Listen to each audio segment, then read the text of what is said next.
हवेली के बाहर नीम का पेड़ खामोश खड़ा था। हवेली के अंदर एक कोने में बैठी आरोही खिड़की से बाहर देख रही थी। उसकी आंखों में आंसू थे, लेकिन चेहरा बिल्कुल भावशून्य। वह आज भी वही सपना देख रही थी जो हर रात उसकी नींद में दस्तक देता था। उसका अपना एक घर, खुशियों से भरा जीवन, और वह शख्स जिससे वह बेइंतहा प्यार करती थी। और आरोही एक जमींदार खानदान की बेटी। उसके पिता के लिए यह रिश्ता किसी कलंक से कम नहीं था। और आरव के रिश्ते के बारे में बताया। घर में भूचाल आ गया।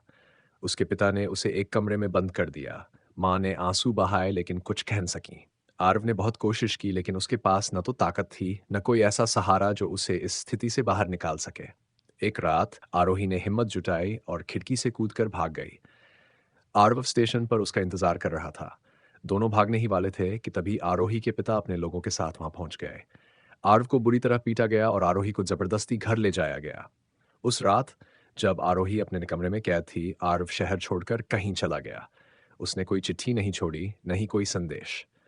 आरोही को लगा वह कायर निकला। 2 साल बाद अचानक एक खबर ने आरोही के दिल को झकझोर दिया। आरव लौट आया था, लेकिन बदले हुए रूप में। अब वह एक सफल बिजनेसमैन बन चुका था, शहर की सबसे बड़ी कंपनी का मालिक। शहर के एक बड़े इवेंट में आरोही और आरव की मुलाकात हुई।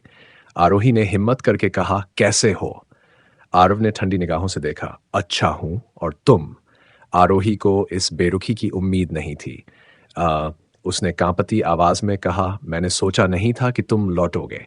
आरव ने कड़वाहट से कहा, मुझे भी नहीं लगा था कि मैं कभी लौटूंगा, लेकिन किस्मत ने यहाँ ला खड़ा किया। वैसे तुम्हारी शादी हो गई? आरोही का दिल डूब गया। उसने हल्की आवाज में कहा, नहीं। आरव ने एक क्षण के लिए उसकी आंखों में देखा, फिर बिना कुछ कहे नई शुरुआत। आरोही को अब समझ आ गया था कि आरव की बेरुखी सिर्फ एक नकाब थी। वह अब भी उससे प्यार करता था, लेकिन दर्द इतना गहरा था कि शब्दों में बयान नहीं हो सकता था। कुछ हफ्तों बाद जब आरव एक पार्क में अकेला बैठा था, आरोही उसके पास पहुंची। क्या हम फिर से दोस्त बन सकते हैं? उसने हिम्मत जुटाकर पूछा। आरव ने लंबी सांस ली और कहा, क्या दोस्ती के बिना भी कोई रिश्ता पूरा हो सकता है? आरोही ने आरव का हाथ थाम लिया। इस बार वे दोनों खामोश थे, लेकिन उनकी आंखें कह रही थी कि शायद उनकी कहानी अब भी अधूरी नहीं थी।